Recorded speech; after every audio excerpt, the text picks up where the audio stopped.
बिस्मिल्लाहिर्रहमानिर्रहीम। अस्सलाम वालेकुम क्लास। आज हमने फर्स्ट ईयर केमिस्ट्री का नेक्स्ट चैप्टर स्टार्ट करना है, chapter number 11 which is the reaction kinetics.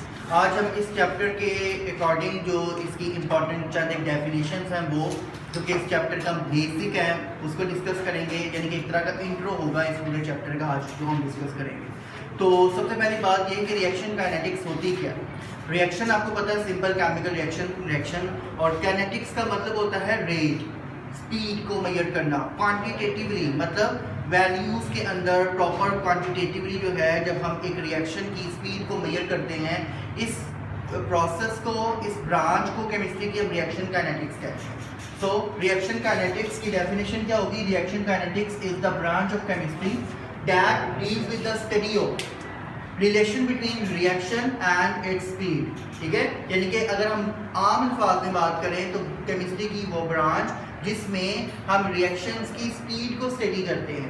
Quantitatively हम एग्जैक्ट पता लगाते हैं कि हम एक रिएक्शन करवा रहे हैं, इतने टाइम के बाद इस रिएक्शन की स्पीड इतनी है, इस वजह से इस रिएक्शन के ऊपर ये इफेक्ट पड़ रहा है। इन तमाम बातों को स्टडी करते हैं हम किसके अंदर? रिएक्शन काइनेटिक्स के अंदर। समझ लगी बात की? यानी अब आपको एक बात क्लैरिफाई होगी कि इस पूरे चैप्टर के अंदर हमने बेसिकली रिएक्शन की स्पीड के बारे में बातें करनी।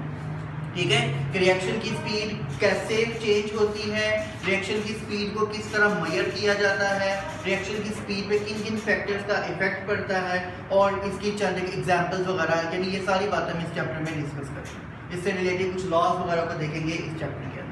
ठीक हो गया? तो सबसे पहली टर्म जो आपको पता होनी चाहिए कि रिएक्शन काइनेटिक्स क्या होती है। रिएक्शन काइनेटिक्स केमिस्ट्री की ब्रांच है जिसमें हम रिएक्शंस की स्पीड को क्वांटिटेटिवली स्टडी करते हैं। क्वांटिटेटिवली का मतलब प्रॉपर वैल्यूज की शक्ल में। ठीक है, क्वांटिटीज की फॉर्म में जब हम एक रिएक्शन की स्पीड को स्टडी करें, ये रिएक्शन काइनेटिक्स कहलाती है। अब रिएक्शन काइनेटिक्स में सबसे पहली टर्म जो आपको पता होनी चाहिए, जो कि मेन है, आप ये समझ लें रिएक्शन काइनेटिक्स सारी ही इस टर्म के ऊपर बेस कर रही है। This is the rate of reaction. What is meant by rate of reaction? Rate का मतलब क्या होता है? स्पीड, यानी speed of reaction. Speed of reaction या रेट ऑफ रिएक्शन को हम किस तरह से केमिकली डिफाइन करेंगे? Rate of reaction can be defined as the amount of product और amount of reactant changed per unit time. This is called rate of reaction. मतलब एक स्पेशल टाइम पीरियड के अंदर कितना रिएक्शन के अंदर, यानी रिएक्शन जब हम करवा रहे हैं उसमें कितनी अमाउंट में प्रोडक्ट चेंज हो रहा है या कितनी अमाउंट में रिएक्टेंट चेंज हो रहा है, ये उसका रेट ऑफ रिएक्शन कहलाता है।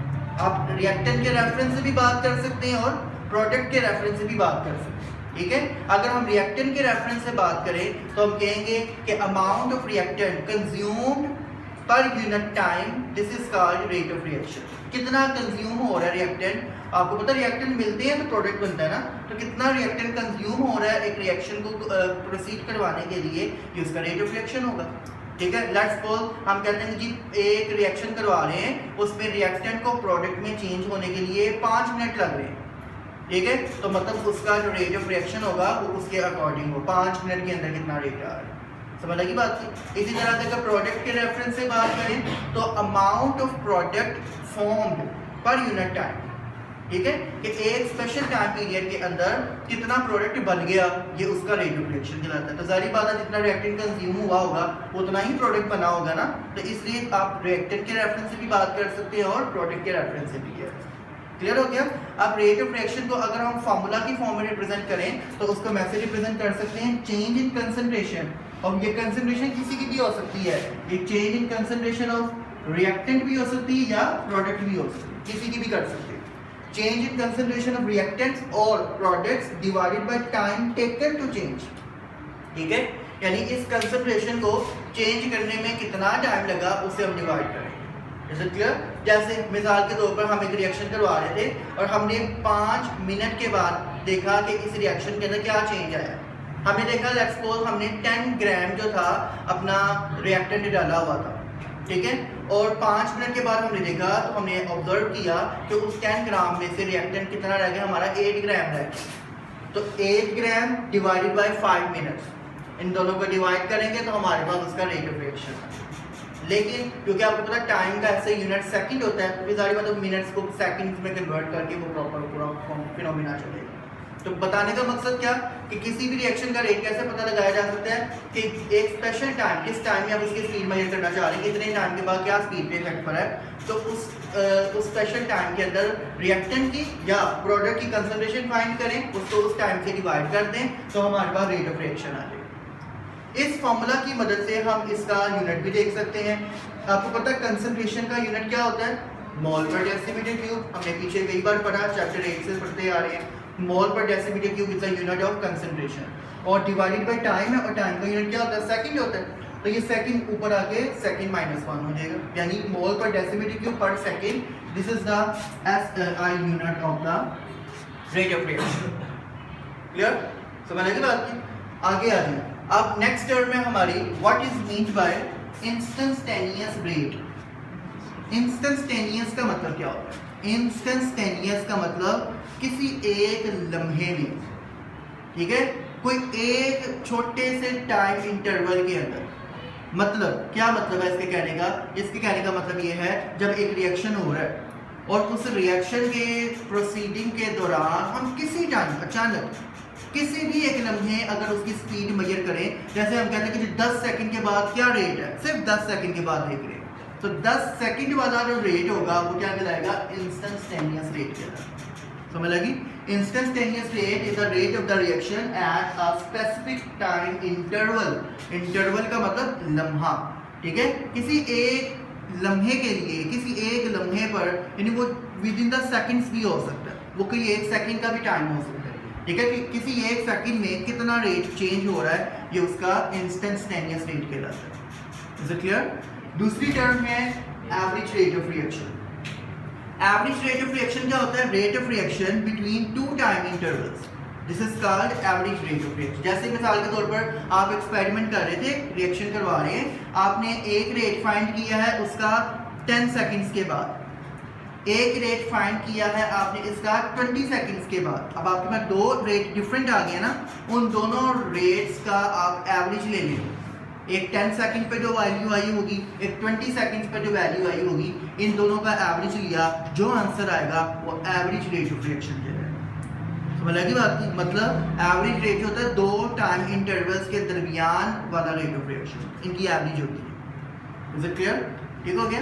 अच्छा, अब नेक्स्ट टर्म देखें, रेट का फॉर्मूला क्या होता है। रेट ऑफ रिएक्शन अगर हमने फाइंड करना हो तो उसका फॉर्मूला क्या है? फॉर्मूला जो ऊपर हमने पढ़ा, ये change in concentration divided by time, ठीक है। इसके लिए अब इसको अगर हम सिंबल्स की फॉर्म में रिप्रेजेंट करें तो इसको ऐसे शो करते हैं, rate is equal to dx/dt।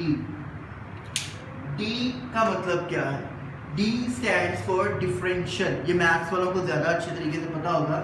d का मतलब क्या होता है? डिफरेंशियल, डिफरेंशिएशन करते हैं हम इसमें। आपको याद होगा हमने केमिस्ट्री के चैप्टर 5 में भी ये पढ़ा था, याद है, जब हम इलेक्ट्रॉन्स की एनर्जी और रेडियस वगैरह फाइंड कर रहे थे बोहर एटॉमिक थ्योरी के अंदर, तो उसमें भी हमने ये डी पढ़ा था। डी का मतलब क्या है? डिफरेंशियल, डिफरेंशिएशन करते हैं इसमें। डिफरेंशियल वर्ड यूज करते हैं बहुत ही छोटी वैल्यू के लिए, ठीक है, यानी अगर खाली x हो, x स्टैंड्स फॉर कोई अच्छी खासी कंसंट्रेशन है, और dx का मतलब बहुत ही छोटा सा चेंज आया। समझ लगी बात? पॉइंट पे चेंज आया, लेट्स सपोज, तो बहुत थोड़ा सा अगर कोई चेंज आया हो ना किसी वैल्यू के अंदर, किसी अमाउंट के अंदर, तो उसे हम d से शो करते हैं। d का मतलब क्या होता है? डिफरेंशियल। तो यहाँ पर dx का मतलब क्या है? Change in concentration of the reactant और प्रोडक्ट, और dt का मतलब क्या है? Time taken to change. और फिर मैंने आपको बताया d का मतलब क्या है, क्योंकि बड़ा माइन्यूट चेंज होता है, हम बहुत थोड़े चेंज को डिस्कस कर रहे हैं, इसलिए हम यहाँ पर d का वर्ड यूज कर रहे हैं। ठीक हो गया?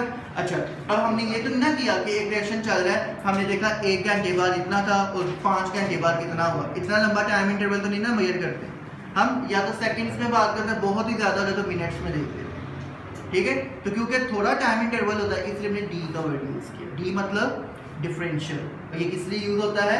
स्मॉल वैल्यू के लिए। Is it clear? याद रखना आपने।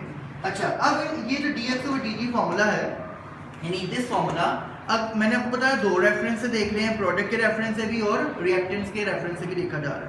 अब अगर तो हम इसको रिएक्टेंट्स के रेफरेंस से बात करें तो लेट्स सपोज हमारे पास एक रिएक्शन है, सपोज कर लेते हैं A और B आपस में मिल रहे हैं और इनके मिलने से C और D बन रहे हैं, ठीक है। समझ लगी बात की। अच्छा, आप सपोज करें हम यहाँ पर रिएक्टेंट ए के रेफरेंस से बात करते हैं, तो रिएक्टेंट ए अगर रेट ऑफ रिएक्शन की बात करें तो रिएक्टेंट क्या होगा, कंज्यूम होगा, ऐसे ही है ना। और जब रिएक्टेंट कंज्यूम होगा तो उसकी कंसंट्रेशन क्या होगी, फिर ज़्यादा होगी कि कम हो जाएगी, ज़्यादा बात है कम हो जाएगी, ठीक है। तो इसीलिए रिएक्टेंट का जो रेट होगा, अगर हम रिएक्टेंट के हिसाब से बात करेंगे तो रिएक्टेंट की कंसंट्रेशन यानी डी एक्स की जगह क्या आ गया, ए आ गया, जो हमारा रिएक्टेंट था, ठीक है। A divide by D D as such है, लेकिन साथ माइनस लगा के, माइनस का मतलब क्या है, रेट क्या होगा इसका, कम होगा, मतलब कंसंट्रेशन क्या हो रही है, कम हो रही है, रेट जो भी हो कंसंट्रेशन रिएक्टेंट की कम हो रही है, कंज्यूम हो रहा है, इसलिए माइनस लगा। लेकिन अगर हम प्रोडक्ट के रेफरेंस से बात करेंगे, जैसे हमारा सी प्रोडक्ट बना है यहाँ पर, तो फिर क्या आ जाएगा, rate is equal to D C और डी टी। सी का मतलब क्या है, यहाँ पर प्रोडक्ट है, और क्योंकि प्रोडक्ट बन रहा है तो प्रोडक्ट रिएक्शन गुजरता रहेगा, प्रोडक्ट बनता जाएगा, तो प्रोडक्ट की कंसंट्रेशन बढ़ रही है कि कम हो रही है, जाहिर बात है बढ़ रही है, तो इसलिए इसकी वैल्यू पॉजिटिव में है। समझ लगी। यानी अगर रेट ऑफ रिएक्शन हम लिखेंगे इसके रेफरेंस से, रिएक्टेंट के रेफरेंस से, तो फिर उस दौरान रेट ऑफ रिएक्शन की वैल्यू नेगेटिव होगी, और अगर रेट ऑफ रिएक्शन को हम प्रोडक्ट के रेफरेंस से लिखेंगे तो उसकी वैल्यू पॉजिटिव होगी। आंसर दोनों का सेम आएगा, ठीक है, लेकिन इसकी वैल्यू नेगेटिव और इसकी वैल्यू पॉजिटिव होगी। समझ लगी बात की, क्योंकि हम एक ही रिएक्शन के रेट की बात कर रहे हैं। Is it clear? तो ये मैंने चंद एक आपको इंपॉर्टेंट जो बेसिक्स हैं इस चैप्टर की, चंद एक डेफिनेशन वो डिस्कस की, बाकी इंशाल्लाह नेक्स्ट इसकी बेसिक्स और नेक्स्ट डेफिनेशन है वो इंशाल्लाह कल लेक्चर नेक्स्ट में डिस्कस करेंगे।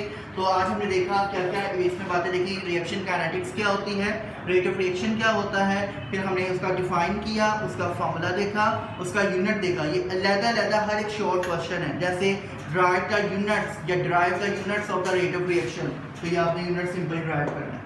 एमसीक्यू में भी पूछा जा सकता है, रेट ऑफ रिएक्शन का यूनिट क्या होता है, मोल पर डेसिमीटर क्यूब पर सेकंड। इसी तरह फॉर्मूला इसका, इसकी डेफिनेशन, और इसी तरह इंस्टेंटेनियस रेट और एप्रिशिएट की डेफिनेशन शॉर्ट में पूछी जा सकती हैं। रेट का formula with respect to product and with respect to reactant concentration, ये भी आपसे पूछा जा सकता है। एमसीक्यू में भी बात आ जाता है, rate is equal to dash, नीचे ऑप्शन लिखी हो D X over D T, दूसरी ऑप्शन हो minus D A over D T, तीसरी ऑप्शन हो minus D C sorry plus D C over D T, और चौथी ऑप्शन हो ऑल ऑफ दीज। तो क्या होगा फिर, ऑल ऑफ दीज। बिल्कुल ऑल ऑफ दीज क्यों होगा, क्योंकि तीनों रेट के फार्मूला हैं, चाहे आप माइनस डी ए के रेफरेंस से बात करें चाहे प्लस डी सी के बात करें, दोनों ही एक जैसे ही हैं, क्योंकि वहाँ प्रोडक्ट कंज्यूम हो रहा है, प्रोडक्ट बन रहा है, और रिएक्टेंट क्या हो रहा है, कंज्यूम हो रहा है। हाँ, अगर ये होता rate of reaction is equal to dash, option 1 होती plus D A over D T, option 2 होती minus D A over D T, option 3 होती minus D B over D T, और ऑप्शन सी होती all of this, D option all of this.